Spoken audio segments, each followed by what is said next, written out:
Bem-vindos a mais uma análise visual. Hoje, a gente vai mergulhar direto nos modelos filosóficos geniais e super complexos de Moisés Maimônides. O nosso grande foco aqui é entender como exatamente a nossa consciência, o intelecto humano, se interliga com o próprio cosmos. É literalmente uma jornada intelectual que conecta a nossa mente à estrutura fundamental do universo. Vamos nessa? Afinal, como a mente humana consegue se conectar ao divino? Essa é a grande questão, a nossa pergunta de $1 milhão. E olha, a resposta que a gente vai ver hoje é no mínimo surpreendente. A gente costuma pensar na Idade Média e já imagina logo misticismo, magia, coisas inexplicáveis. Mas para esses grandes pensadores não tinha nada de mágico nisso, era pura e simplesmente um mecanismo racional, um sistema regido pelas leis de um universo superestruturado. Então, bora descobrir como essa engrenagem cósmica realmente funciona na prática? Para organizar essa nossa subida pela escada cósmica, a gente vai seguir este roteiro. 1. Conhecimento e iluminação. 2. Conjunção e amor apaixonado. 3. A natureza da profecia. E, por fim, 4. Providência e imortalidade. Seção 1. Conhecimento e iluminação. Para a gente entender as grandes revelações cósmicas, temos que dar um passo atrás e focar na epistemologia da época. Ou seja, como a gente adquire conhecimento em primeiro lugar, certo?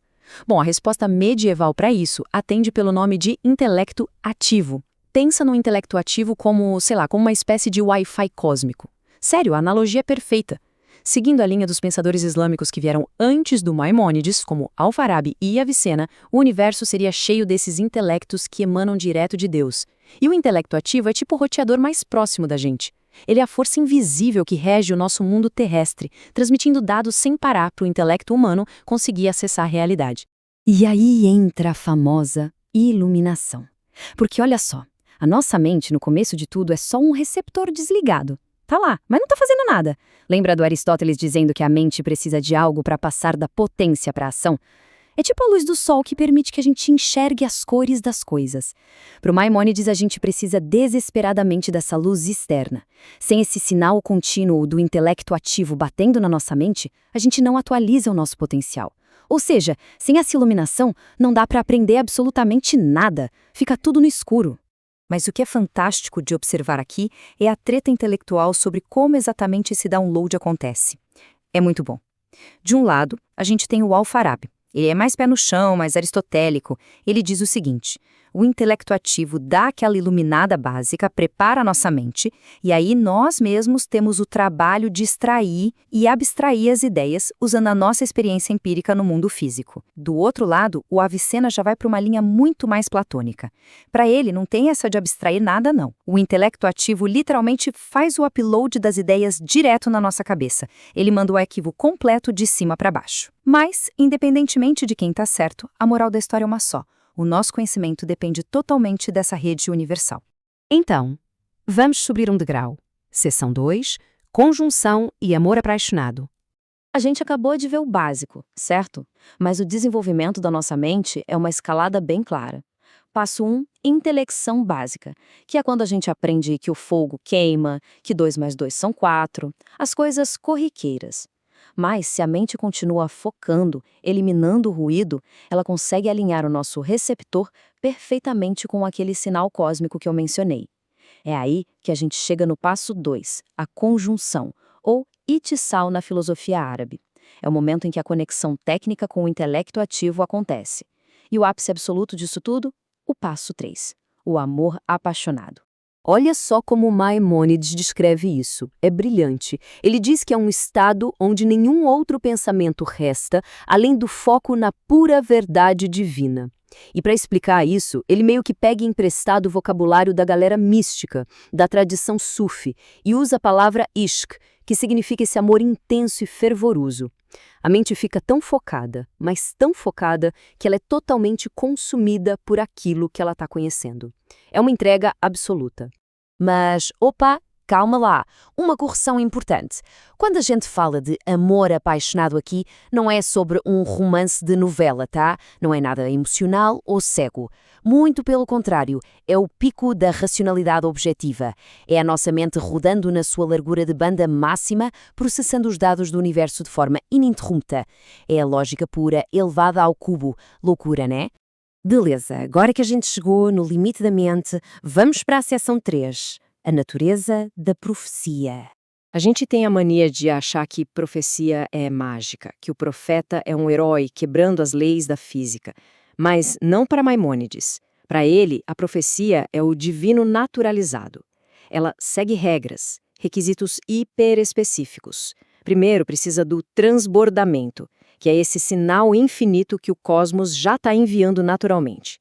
Depois, a atualização. A mente tem que ser capaz de processar esses dados sem travar. E o mais difícil de todos, a aptidão. Porque, sejamos honestos, não é qualquer um que tem o hardware mental e biológico para aguentar essa carga absurda de dados cósmicos. É uma loteria biológica raríssima. E aí mora o detalhe que muda tudo. Maimônides bebeu muito na fonte do Alfarabi para fazer a seguinte distinção. O filósofo é o indivíduo que tem o intelecto aperfeiçoado. Ele consegue baixar os arquivos cósmicos brutos, entende a verdade do universo. Ponto. Mas o profeta? O profeta é outro nível. Ele tem o intelecto perfeito também, só que com um bônus inacreditável, uma imaginação aperfeiçoada. E por que essa imaginação importa tanto? É simples. A verdade cósmica, nua e crua, é difícil, é árida, cheia de lógica abstrata. Se a gente entregar isso para as massas, ninguém vai entender nada. O profeta usa a sua imaginação fora de série para pegar toda essa lógica pura e, digamos, empacotar tudo isso em histórias, rituais, regras e alegorias que as pessoas comuns consigam digerir e aplicar. Então, no fim das contas, a religião é basicamente a verdade filosófica vestida com roupas criativas para ajudar a sociedade a não desmoronar. Sensacional, não é? E isso nos traz para a nossa reta final, seção 4, Providência e Imortalidade. Prestem muita atenção nessa situação. É pesada. Maimônides praticamente vira do avesso que a gente costuma entender por proteção divina. Para ele, a providência não é Deus escolhendo seus favoritos de forma arbitrária, nada disso. É matemática pura, é proporcional. A proteção que a gente tem do universo é exatamente igual à capacidade intelectual que a gente conseguiu desenvolver. Em outras palavras, não existe um gerenciamento cósmico cuidando se a gente vai bater o dedinho do pé no móvel da sala. Viver de forma providencial significa que a sua mente está tão afinada com o intelecto ativo, mas tão sintonizada, que a racionalidade vira um escudo. A gente navega pelo caos, pelos acidentes da vida, sem perder o controle. A inteligência elevada passa a ser a nossa própria proteção contra as bizarrices do mundo físico. E chegamos ao degrau final, a imortalidade. Mas olha, esqueçam a imagem clássica de nuvens, harpas e um paraíso físico cheio de coisas materiais. Nesse sistema genial, quando a morte física acontece, o intelecto humano que foi purificado e treinado se solta das amarras do corpo. E para onde ele vai? Ele se funde de volta com o intelecto ativo. Ele volta para o código-fonte cósmico, fazendo parte dessa grande rede para toda a eternidade. O que nos leva a um nó na cabeça que eu quero deixar para a gente pensar. Se o prêmio máximo à tão sonhada imortalidade é a nossa mente se fundindo num mar cósmico de intelecto coletivo, sem nossas memórias físicas, sem as nossas emoções humanas, então o que sobra de nós? O que é a nossa identidade de verdade?